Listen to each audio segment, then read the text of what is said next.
Assalamualaikum warahmatullahi wabarakatuh. Nama saya Alvan Lutfiani dari Prodi PGMIB akan menjawab pertanyaan UAS melalui video kali ini. Yang pertama, metodologi Islam menurut bahasa dan istilah. Metodologi Islam secara bahasa berarti ilmu tentang jalannya atau cara untuk mempelajari hal-hal berkaitan dengan agama Islam.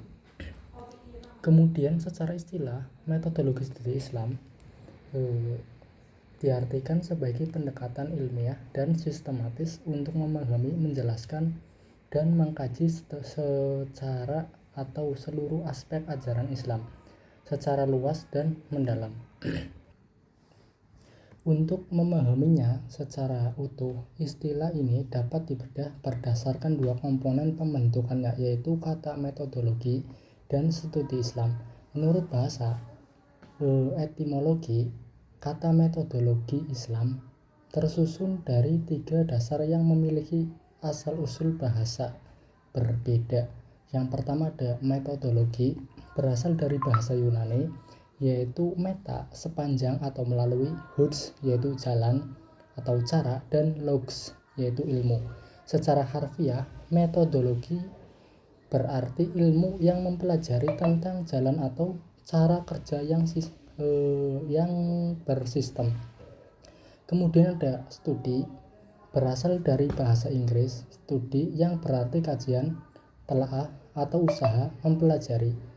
Kemudian yang terakhir ada Islam, berasal dari bahasa Arab as-salam atau as-salim, yang berarti selamat, damai, berserah diri, atau tunduk kepada aturan Allah. Kemudian secara gabungan bahasa, metodologi studi Islam, ilmu tentang cara atau jalan bersistem yang digunakan untuk melakukan pengkajian terhadap hal-hal yang berkaitan dengan agama Islam. Yang kedua ada menurut istilah atau terminologi. Secara istilah, akademik pengertiannya dibagi menjadi dua bagian.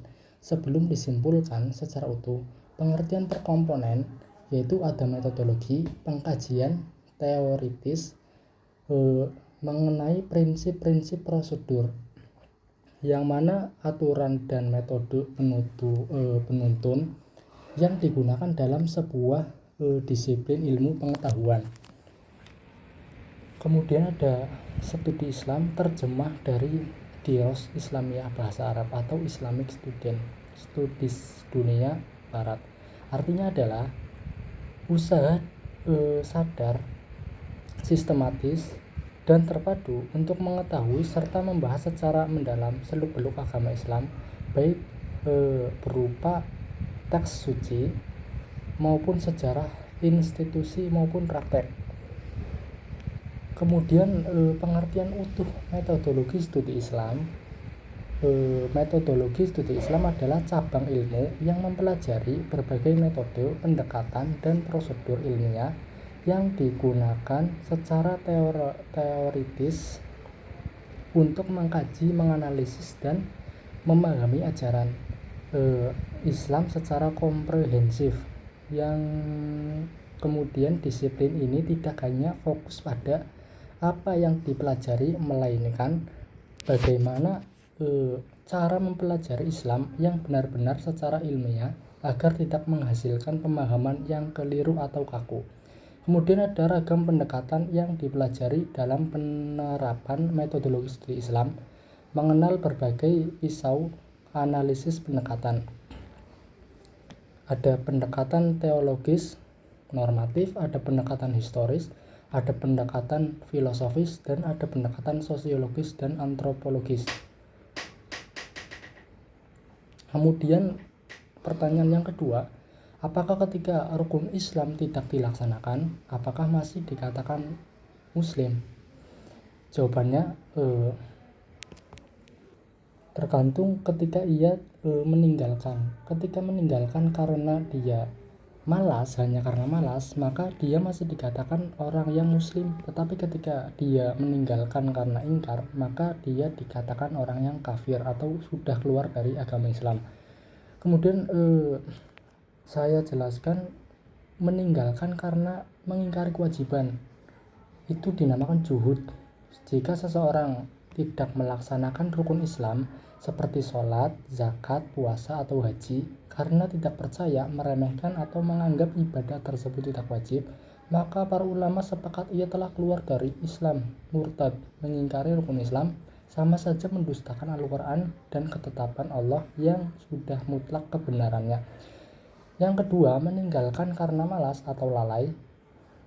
Kaslan, jika seseorang tidak melaksanakan tetapi masih meyakini di dalam hatinya bahwa ibadah tersebut adalah kewajiban yang benar dari Allah, statusnya dirinci per rukun sebagai berikut. Syahadat inti pokok. Jika seseorang tidak pernah bersyahadat atau tidak mengimaninya, ia bukan muslim. Syahadat adalah pintu masuk utama keislaman. Kemudian ada sholat. Tiang agama ini adalah poin yang paling ketat diperdebatkan para ulama. Sebagian ulama mazhab Hambali berpendapat orang yang meninggalkan sholat fardu secara total walau karena malas tetap dianggap keluar dari Islam kafir berdasarkan hadis bahwa batas pemisah antara muslim dan syirik adalah meninggalkan sholat. Mayoritas ulama mazhab Syafi'i, Maliki, Hanafi berpendapat ia tetap seorang muslim, tidak kafir, namun statusnya jatuh menjadi fasik, pelaku dosa besar yang teramat buruk. Mereka masih dihukumi sebagai muslim saat meninggal dan dimandikan, disolati. Kemudian ada zakat, puasa, Ramadan, dan haji. Mayoritas ulama sepakat jika ditinggalkan hanya karena malas, kikir, atau menunda-nunda, namun tetap yakin itu wajib, orang tersebut tidak keluar dari Islam. Statusnya adalah fasik dan berdosa besar, serta wajib mengganti qada puasa atau haji yang ditinggalkan atau membayar denda zakatnya. Kesimpulannya, menurut pandangan hukum Islam, untuk memudahkan pemahaman berikut adalah ketika seseorang meninggalkan karena malas maka tidak dihukumi kafir, tetapi ketika seseorang meninggalkan karena mengingkari maka dihukumi kafir secara mutlak. Selanjutnya saya akan menjawab pertanyaan yang nomor 3. Jelaskan menggunakan dalil nakli dan akli bahwa Allah itu ada. Kebenaran Allah Subhanahu wa Ta'ala dapat dibuktikan secara mutlak melalui dua jalur utama dalam Islam, yaitu dalil nakli berdasarkan teks suci Al-Quran dan hadis, dan dalil akli berdasarkan argumen, logika, akal sehat.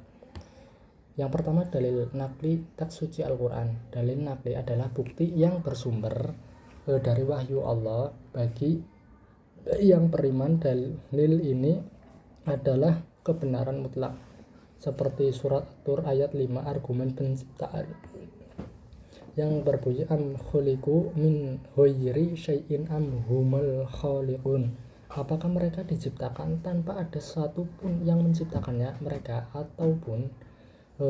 ataukah mereka yang menciptakannya diri mereka sendiri? Penjelasan ayat ini menantang logika manusia. Mustahil sesuatu yang ada di dunia ini muncul dari ketiadaan secara tiba-tiba tanpa adanya penciptanya. Dan mustahil pula makhluk menciptakan dirinya sendiri, maka pasti ada sang pencipta, yaitu Allah Subhanahu wa Ta'ala. Kemudian dikuatkan lagi ada surat Al-Anbiya ayat 22, keteraturan alam.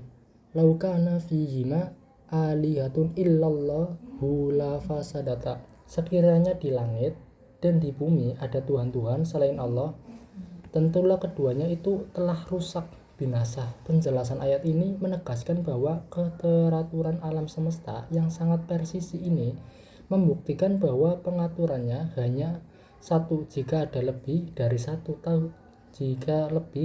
Tuhan, tentu akan terjadi benturan kehendak dan alam semesta akan hancur. Kemudian ada surah Al-A'raf ayat 54, penguasa alam. Inna rabbakumullahu alladzi khalaqas samawati wal arda. Sesungguhnya Tuhan kamu ialah Allah yang telah menciptakan langit dan bumi.